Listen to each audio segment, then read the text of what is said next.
Hello, thank you for joining with me. Today we are in Chapter 2, reading Section 7, The Miracle as the Means of Healing. If you would please join me in prayer, if you'd like to close your eyes. Dear God, if left to my own devices, my perceptions will be skewed. I surrender to you everything that I think and feel. God, please take my past, plan my future, send your spirit to redeem my mind that I might be set free. May I be your channel, God, and serve the world. May I become who you would have me be, do what you would have me do, go where you would have me go, and say what you would have me say, God. God, please enable me to set aside everything I think I know for an open mind and a new experience. Thank you, God. I love you. Amen. All right. The miracle as the means of healing. The new emphasis will now be on healing. The miracle is the means, the atonement the principle, and the healing is the result. Those who speak of the miracle of healing are combining two orders of reality inappropriately. Healing is not a miracle. The atonement or the final miracle is purely a means, while any type of healing is the result. Atonement is the remedy. The degree of error to which it is applied is irrelevant. Essentially, all healing is the release from fear. But to undertake this, you cannot be fearful yourself. You do not understand healing because of your own fear. I have been hinting throughout that you must heal others. 89. These hints began with the miracle principles, many of which frame miracles as something we give to others in order to heal them.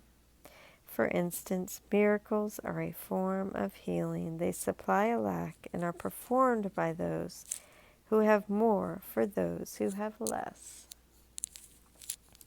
The reason is that their healing merely witnesses to yours. A major step in the atonement plan is to undo error at all levels. Illness, which is really not right-mindedness, is the result of level confusion in the sense that it always entails the belief that what is amiss in one level can adversely affect another. We have constantly referred to miracles as the means of correcting level confusion.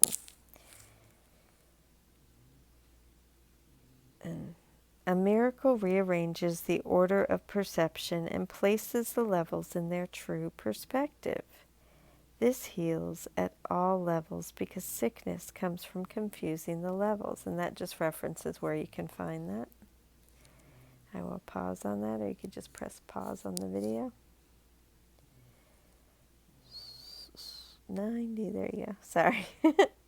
In reality, all miracles must be corrected at the level at which they occur. Only the mind is capable of error. The body can act erroneously, but this is only because it has responded to misthought. The body cannot create, and to believe that it can, a fundamental error responsible for most of the fallacies already referred to, produces all physical symptoms. All physical illness represents a belief in magic. The whole distortion which made magic rested on the belief that there is a creative ability in matter which can control the mind. This fallacy can work either way. That is, it can be believed either that the mind can miscreate in the body or that the body can miscreate in the mind. If it can be made clear that the mind, which is the only level of causation, cannot generate effects beyond itself, then neither confusion need occur. The reason why only the mind can make or create is more obvious than may be immediately apparent. Spirit has been created. The body is a learning device for the mind. Learning devices are not lessons in themselves. Their purpose is merely to facilitate the thinking of the learner. The most that a faulty use of a learning device can do is to fail to facilitate learning. It does not have the power in itself to introduce actual learning errors. It refers to the learning device rather than the faulty use of the learning device. Thus, the learning device is what does not have the power in itself to introduce actual learning errors.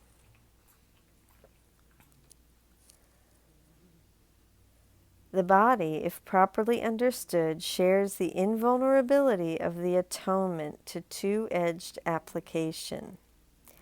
This is not because the body is a miracle, but because it is not inherently open to misinterpretation. The body is merely a fact in this world. Its abilities can and frequently are over-evaluated. However, it is almost impossible to deny its existence in this world.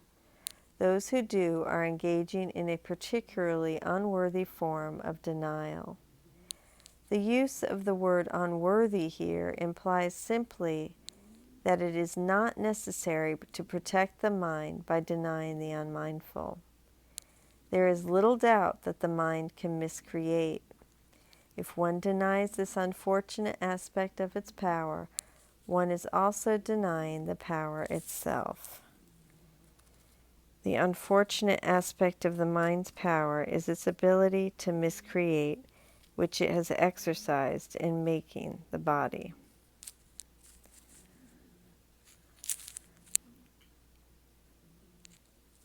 All material means which you accept as remedies for bodily ills are simply restatements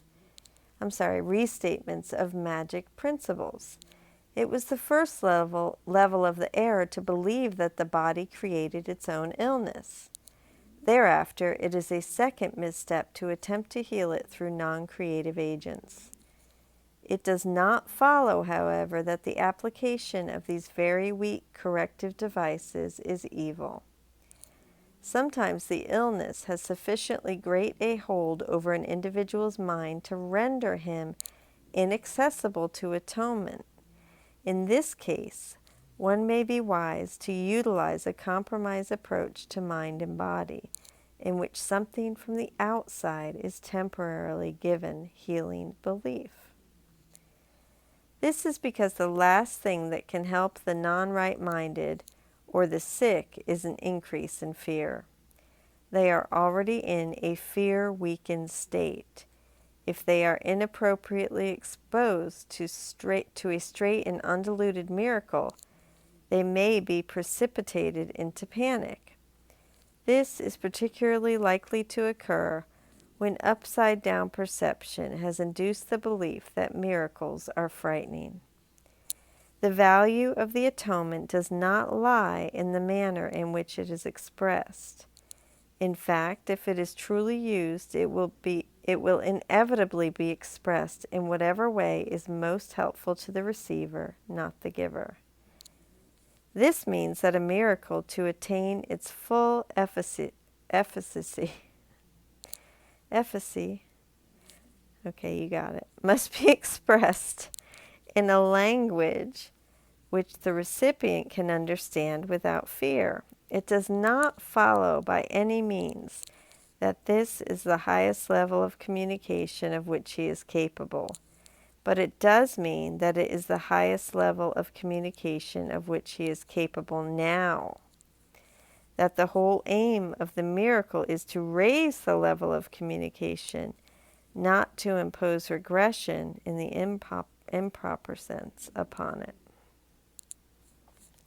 So the whole aim of the miracle is to raise the level of communication, not to impose regression upon it. Before it is safe to let miracle workers loose in this world, it is essential that they understand fully the fear of release. Otherwise, they may unwittingly foster the belief that release is imprisonment, which is very prevalent. This misperception rose from the attempted protection device or misused defense that harm can be limited to the body. This was because of the much greater fear, which this one counteracts, that the mind can hurt itself. In other words, the potential miracle receiver unconsciously believes that his errors have harmed or defiled his mind. This belief is so fearful that he tries to displace the defilement to the body, where it becomes physical illness, in order to convince himself that only the body has been damaged. Now the miracle worker heals this person's body. This will remove his defensive shield, leaving him face to face with the terrifying damage he thinks he has done to his mind. He will therefore feel imprisoned, even if in fact he has been released.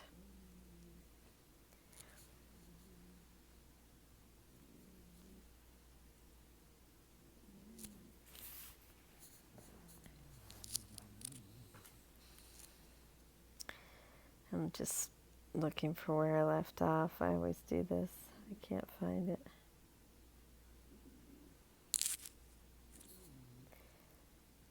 I know I saw it.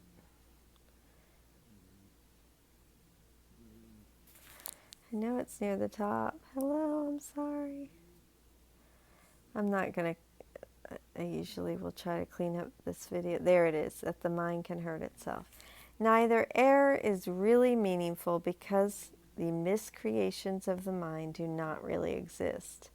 That recognition is a far better protection device than any form of level confusion because of the advantages of introducing correction at the level of error. It is essential that the remembrance remain with you that only mind can make or create. Implicit in this is the corollary that correction belongs at the thought level and not at either level to which correction is inapplicable. To repeat an earlier statement and also to extend it somewhat, spirit is already perfect and therefore does not require correction. The body does not really exist except as a learning device for the mind. This learning device is not subject to errors of its own because it was made, but does not make. 94. Chapter 2. Spirit has been created. The body is a learning device for the mind. The most that a faulty use of a learning device can do is fail to facilitate learning. It does not have the power in itself to introduce actual learning errors.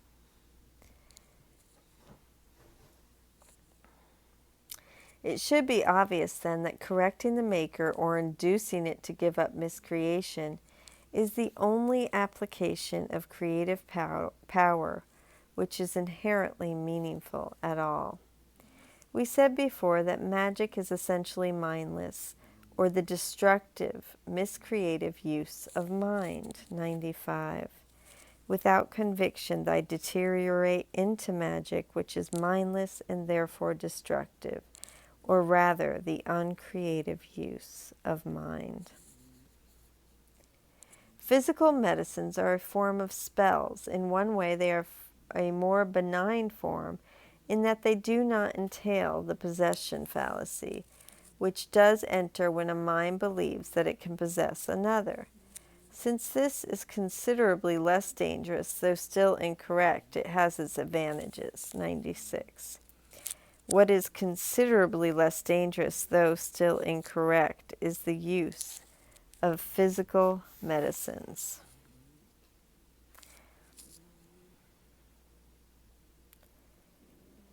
It is particularly helpful to the therapist who really wants to heal, but is still fearful himself. By using physical means to do so, he is not engaging in any form of enslavement, even though he is not applying the atonement. This means that his mind is dulled by fear, but is not actively engaged in distortion. Those who are afraid of using the mind to heal are right in avoiding it, because the very fact that they are afraid has made them vulnerable to miscreation. They are, therefore, likely to misunderstand any healing they might induce, and because egocentricity and fear usually occur together, may be unable to accept the real source of the healing. Under these conditions, it is safer for them to rely temporarily on physical healing devices, because they cannot misperceive them as their own creations. As long as their own vulnerability persists, it is essential to preserve them from even attempting miracles. And that is section 7, day 39, the miracle as the means of healing. And I'm going to go ahead and read. Here we are, Emily Bennington's Course Companions, day 39. The miracle as the means of healing. So the overview: healing illness does not originate on the physical level, but rather at the level of the mind. Hence, if we continue to view sickness through the lens of the body alone, we will never understand the real problem and thus never access the real solution. Miracles, expressions of love, are the means of healing the sick, because love is the release from fear. This is why essentially all healing is the release from fear. That said, this does not mean we should ignore the needs of the body, which this section calls a particularly unworthy form of denial. Reflections. The term magic in the Course refers to things of the world we grant the power to heal us by virtue of our belief in them. If I eat this food, I will be healed. If I take this pill, I will be healed. If I go to this sacred temple, wear this protective necklace, have this specific crystal, and drink this particular juice, I will be healed. The point here is that you can fill in the blank with anything of the world and you still can't touch the mind. Yet the mind is where true healing occurs. Once again, this doesn't make any of these worldly remedies wrong. It simply means you are treating the symptoms while leaving the cause untouched.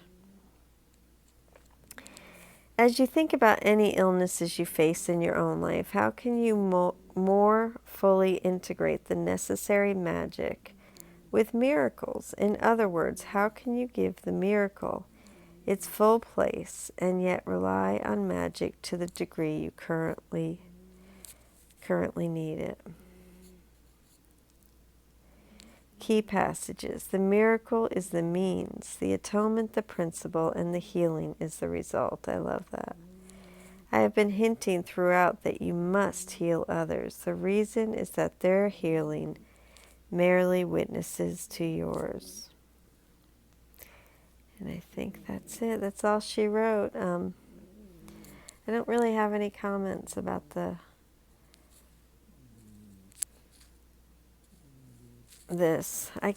As you think about any illnesses you face in your own life, how can you more fully integrate the necessary magic with miracles? The only thing that comes to me, I guess, is choosing my mind about it. Like when I go into the thought of being a victim, being in pain, choosing love instead, changing my mind, witnessing these thoughts, but not paying homage to them, sort of like just watching them. I always think of bubbles, watching them like bubbles and letting them go. But anyway, I don't know, that's really all that came to me for this. There's a lot here. I feel like there's so much, but I also feel like, it's taken me, I've read this book and over for years, and I always just accept whatever I'm meant to. That's why I pray at the beginning, whatever I'm meant to absorb will be absorbed. I don't need to try to make anything happen. Anyway, thank you. I love you. Have a beautiful day until tomorrow. Thank you.